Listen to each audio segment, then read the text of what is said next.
ভাঙড়ে এক মঞ্চে থেকে ক্যানিং পৌরসভার বিধায়ক সওগাত মোল্লা তিনি করেছেন যে ভাঙড়ে 5টা লাশ পড়লেও কোনো যায় আসে না, কিন্তু আইএসএফ কে হাতাবে, আইএসএফ এর বিরুদ্ধে জিহাদ ঘোষণা করেছে। এখন আমি একটা কথা বলছি, শওকত মোল্লা সাহেব বললো না যে নিজের জীবন চলে যায় চলে যাবে, কিন্তু আমি আইএসএফ খারাপের কথা বললেন না। কার 5টা গরিব মানুষ এই রেজ্জাক খার মতো মেরে দিয়েছে দলের লোক, আবার অন্যকে ঘাড়ে চাপাবার চেষ্টা করছে।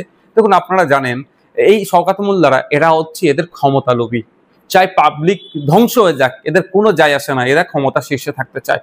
আপনারা জানেন আমি যখন পঞ্চায়েত নির্বাচন হয় আমি ছুটে গিয়েছিলাম মমতা ব্যানার্জি মহাশয়ের সাথে দেখা করতে, যদিও তিনি তার মূল্যবান সময় আমাকে দেয়নি।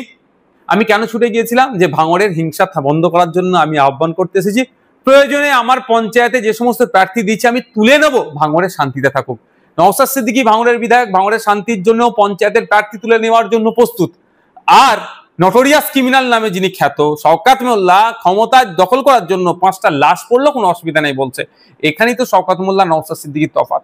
এবার ভাঙড়ের মানুষ, ক্যানিং পূর্বের মানুষ, রাজ্যের মানুষ দেখুক এই শওকত মোল্লাদেরকে ক্ষমতার মসনদে বসাবে না নওশাদ সিদ্দিকীদেরকে আরো এগিয়ে যেতে সহযোগিতা করবে। এটা ভাঙড়ের মানুষের হাতে ছেড়ে দিচ্ছি, ক্যানিং এর মানুষের হাতে ছেড়ে দিচ্ছি, বাংলার মানুষের হাতে ছেড়ে দিচ্ছি। তবে আমার বিশ্বাস আস্থা ভাঙড় সহ সারা রাজ্যের মানুষের কাছে এই শওকত মোল্লাদেরকে এইবারে শূন্য হাতে বাড়ি ফিরাবে। নওশাদ সিদ্দিকীদের মতো আমাদের মতো লোকেদেরকে দুহাত ভরে আশীর্বাদ দোয়া করবে। আপনার কি মনে হয় 26-এ ভাঙড়ে শান্তি ফিরবে? কারণ এই ধরনের মন্তব্য, দেখুন এই মন্তব্য দিয়ে তো আর শান্তির কথা হয় না। তবে একটা কথা বলি, শওকত মোল্লা সাহেবকে যখনই দায়িত্ব দিয়েছে এটা ভেবে নিতে হবে মানে উনি গোলাপ ছুড়বেন না। যে মমতা ব্যানার্জি যাকে বলে তুই বোম্মা দিস, সে নিশ্চিত হবে গোলাপের গুরুত্ব তার কাছে থাকবে না।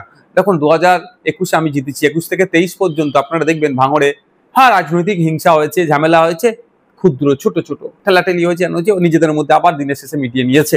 আমি যেটা সৌজন্যতা রাজনীতি, কিন্তু শওকত মোল্লা সাহেব আসার পর থেকে খুনি হ্যান ত্যান এইসব চলছে, এগুলো বন্ধ। শওকত মোল্লাকে আমরা আশা করছি মাননীয় মুখ্যমন্ত্রী মমতা ব্যানার্জি মহাশয় শওকত মোল্লাকে ভাঙড় থেকে খুব দ্রুত বিতাড়িত করবেন। আমরা চাই রাজনৈতিক প্রতিদ্বন্দ্বী হোক, কিন্তু মাসালের দিয়ে পুলিশ দিয়ে করলে এটা দীর্ঘস্থায়ী হবে না। কিন্তু এন্ড অফ দ্য ডে মানুষের ক্ষতি হবে, আমরা কোনোভাবেই মানুষের ক্ষতি চাইছি না। রাজ্জাক খা খুনে শওকত মোল্লা বলছে আপনার এতে খুন হয়েছে রাজ্জাক খা, কিন্তু এই দুদিন আগে শওকত মোল্লা ডান হাত বলে যে পরিচিত আহসান মোল্লা তানাকে কাশীপুর থানায় ডেকে 1.5 ঘন্টা জিজ্ঞাসাবাদ করলো।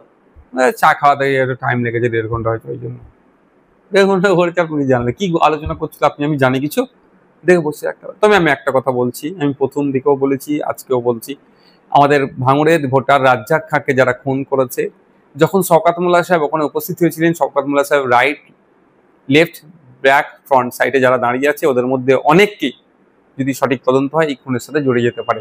বেশ কয়েকজন অ্যারেস্ট হয়েছে আপনারা জানেন। যদি আগামী দিনে সঠিক তদন্ত হয়, কাউকে 1.5 ঘন্টা বসে রাখা বলেছেন, উনি হয়তো গ্রেফতার হতে পারেন, বা এখনো যাকে ডাকেনি তিনি হয়তো গ্রেফতার হতে পারেন যদি সঠিক তদন্ত হয়। একটা যদি সিঙ্গেল শব্দ রাজ্জাক খাঁ বা তার পরিবার সম্পর্কে আমার অশ্লীল পান, আমি যে রাজ্জাক খাঁর পরিবার আমাকে যে শাস্তি দেবে আমি মাথা পেতে মেনে নেব।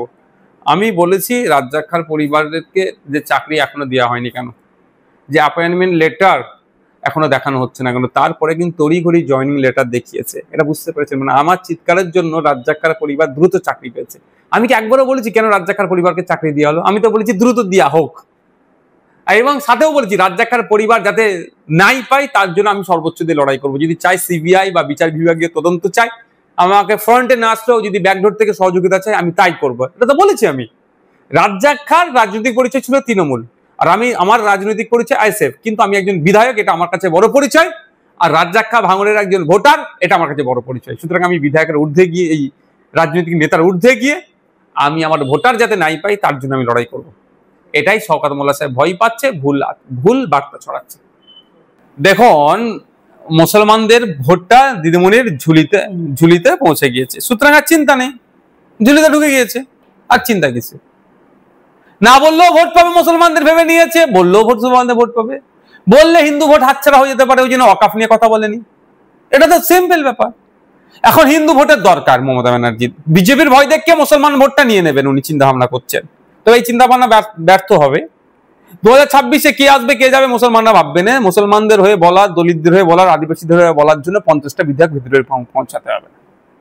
তারপরেও বলছি উনি ওই জন্য দীঘাতে জগন্নাথ ধাম করেছেন, আগামী দিনে দুর্গা অঙ্গন তৈরি করবেন। এটা বোঝাই যাচ্ছে এখন হিন্দু ভোট পেতে হবে মমতা ব্যানার্জিকে, হিন্দু ভোটকে বোকা বানাতে হবে।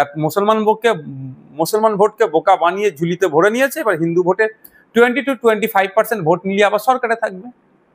তবে এই স্বপ্ন বিতে হবে। পশ্চিমবাংলার কি সংখ্যালঘু কি সংখ্যাগুরু তৃণমূল আর বিজেপির বিরুদ্ধে 2026-এ ভোট করবে।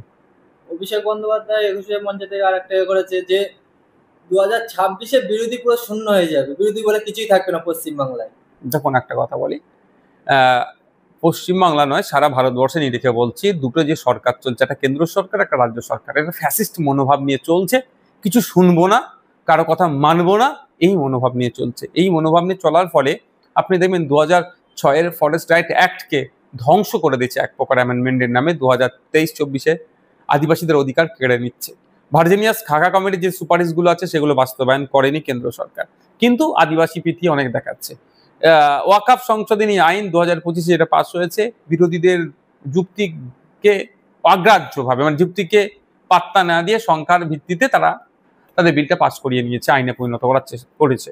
ব্যাপারটা হচ্ছে যদিও আইনটা এখন সুপ্রিম কোর্টের বিচারাধীন অবস্থায় আছে। তো যে আমার বলার বক্তব্য, যে দুটো সরকার চলছে, দুটো সরকার বিরোধীদেরকে কোনো মতেই মান্যতা দেয় না, বিরোধীকে প্রশ্রয় দিতে চায় না। কিন্তু আপনাদের বলি, যারা গণতন্ত্র প্রিয় মানুষ, এই ডেমোক্রেসির জন্য যারা হাজার হাজার লাখ লাখ বীরেরা শহীদ হয়েছেন দেশের জন্য, তাদের আত্মবলিদান আত্মত্যাগের ফলে আমরা এই ডেমোক্রেসি পেয়েছি। ডেমোক্রেসি তখনই স্ট্রং হবে, তখনই সুরক্ষিত থাকবে যখন অপোজিশন ভয়েস স্ট্রং থাকবে। অর্থাৎ গণতন্ত্রে বিরোধীরা যখনই শক্তিশালী হবে, গণতন্ত্র তখনই সুরক্ষিত থাকবে। আর কি তৃণমূল সরকার কি বিজেপি সরকার সবসময় বিরোধীদেরকে দুর্বল করতে চাইছে, তাহলে বিরোধীদেরকে দুর্বল মানে গণতন্ত্র সুরক্ষিত কিন্তু থাকছে না। ফলে কখনো সমাজতন্ত্র, কখনো ধর্মনিরপেক্ষ এই শব্দগুলো তুলে দাও, কখনো ওই আপনি কেন ভোটে দাঁড়িয়েছেন, এইবারে লাস্ট পঞ্চায়েত নির্বাচনে ভাঙড়ে কি অত্যাচার চালিয়েছে, খুন করেছে। হাওড়া জেলাতে মহিলা ভোটে দাঁড়িয়েছে তৃণমূলের বিপক্ষে কোনো একটা সিম্বল থেকে, তার কাপড় ধরে খুলে দিচ্ছিল। এই অনৈতিক অন্যায় কাজ হবে। আমাদের ভিডিও ভালো লাগলে লাইক এবং শেয়ার করুন, কমেন্ট সেকশনে গিয়ে জানান আপনাদের মতামত। আরও ভিডিও পেতে আমাদের চ্যানেল সাবস্ক্রাইব করুন এবং প্রতি মুহূর্তে খবরের আপডেট পেতে প্রেস করুন বেল আইকন।